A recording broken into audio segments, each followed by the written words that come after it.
തീർച്ചയായും ഇന്ന് ഇത് 6ാം ദിവസമാണ് ഈ കേസിൽ ഈ പ്രതി പിടിയിലാകുന്നത് എന്നുള്ളതാണ് ഏറ്റവും പ്രധാനപ്പെട്ട കാര്യം എന്ന് പറയുന്നത്. അതായത് കഴിഞ്ഞ 5 ദിവസം, കഴിഞ്ഞ ശനിയാഴ്ച രാത്രി 7 മണിക്കാണ് അങ്കമാലി ടെൽക്ക് ജംഗ്ഷനിൽ വെച്ച് ജസ്ലിയ ജോൺസണെ ഈ ഡോക്ടർ സിറിയക്ക് സഞ്ചരിച്ചിരുന്ന കാറ് ഇടിച്ചു തെറിപ്പിക്കുന്നത്. അതിനുശേഷം ഇയാൾ എവിടെ പോയി, ഇയാളെ കണ്ടെത്താനൊന്നും പോലീസിന് കഴിഞ്ഞിരുന്നില്ല. അതിനെതിരെ വലിയ വിമർശനമൊക്കെ ഉയരുകയും ചെയ്തിരുന്നു. ഏതായാലും 6ാം ദിവസം പ്രതിയെ പോലീസ് കണ്ടെത്തിയിരിക്കുകയാണ്. നിലവിൽ വാഗമണ്ണിലെ ഒരു റിസോർട്ടിൽ ഇയാൾ ഒളിവിലായിരുന്നു. രൂപമൊക്കെ മാറ്റി മുഖമൊക്കെ ക്ലീൻ ഷേവ് ചെയ്ത ഒരു റിസോർട്ടിലാണ് ഇയാൾ ഒളിവിൽ കഴിഞ്ഞിരുന്നത് കഴിഞ്ഞ ദിവസങ്ങളിൽ. അവിടെ ഒരു ജീവനക്കാരന് ഇത്തരത്തിൽ ഇയാളെക്കുറിച്ച് സംശയം തോന്നിയതിനെ തുടർന്ന് ഇയാളാണ് വാഗമൺ പോലീസിനെ വിവരം അറിയിക്കുന്നത്. കാരണം ഈ സംഭവം നടന്നതിന് പിന്നാലെ ഈ സിറിയക് ജോർജിന്റെ ചിത്രങ്ങൾ സമൂഹ മാധ്യമങ്ങളിലും അടക്കം വളരെ വലുതായി തന്നെ പ്രചരിച്ചിരുന്നു. കാരണം വലിയ ഒരു ജനശ്രദ്ധ നേടിയ ഒരു വിഷയമാണ്. അതുകൊണ്ട് തന്നെ എല്ലാവരിലേക്കും തന്നെ ഇയാളുടെ ചിത്രങ്ങൾ എത്തിയിരുന്നു. അതിന്റെ അടിസ്ഥാനത്തിലാണ് ഈ ജീവനക്കാരനും, ഈ റിസോർട്ടിലെ ജീവനക്കാരനും ഈ സിറിയക്കിനെ തിരിച്ചറിയുന്നത്. അങ്ങനെ വാഗമൺ പോലീസ് സ്റ്റേഷനിൽ ഈ വിവരം അറിയിച്ചു. അങ്ങനെ വാഗമൺ പോലീസ് സ്റ്റേഷനിലെ 2 പോലീസുകാർ ഇയാളെ കഴിഞ്ഞ 2 ദിവസങ്ങളിലായി ഇങ്ങനെ മഫ്തിയിൽ നിരീക്ഷിക്കുകയായിരുന്നു. ഇന്ന് രാവിലെയാണ് എന്നിട്ട് സിറിയക്കിനെ പോലീസ് കസ്റ്റഡിയിലെടുത്തത്. ഏതായാലും ഇതിനു മുൻപ് ഇന്നലെ രാത്രി സിറിയക്കിന്റെ പിതാവിനെ പോലീസ് അറസ്റ്റ് ചെയ്തിരുന്നു.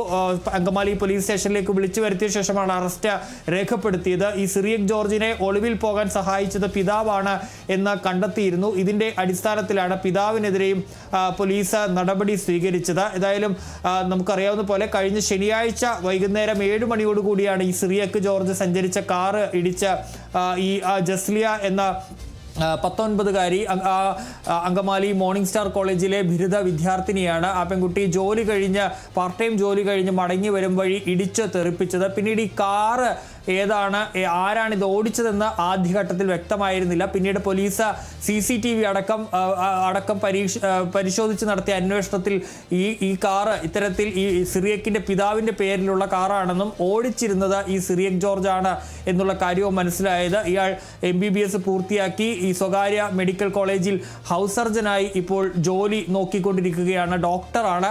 അങ്ങനെ പക്ഷേ ഈ 2 ദിവസത്തിനകം കാറ് തിരിച്ചറിഞ്ഞിട്ടും സിറിയക് ജോർജിനെ അറസ്റ്റ് ചെയ്യാത്ത ഒരു സാഹചര്യമുണ്ടായി. അതിന്റെ അടിസ്ഥാനത്തിൽ കഴിഞ്ഞ ദിവസം ഈ ജസ്ലിയയുടെ സഹപാഠികളടക്കം ഈ പോലീസ് സ്റ്റേഷനിൽ, അങ്കമാലി പോലീസ് സ്റ്റേഷനിലെത്തി വലിയ പ്രതിഷേധമൊക്കെ നടത്തിയിരുന്നു.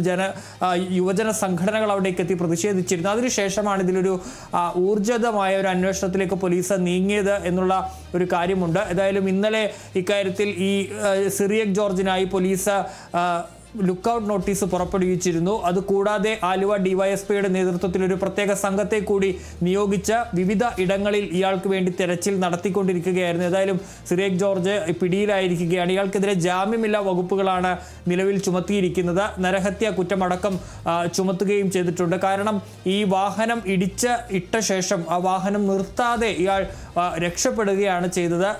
പ്രത്യേകിച്ച് ഈ സിറിയക്ക് ഒരു ഡോക്ടറാണ്.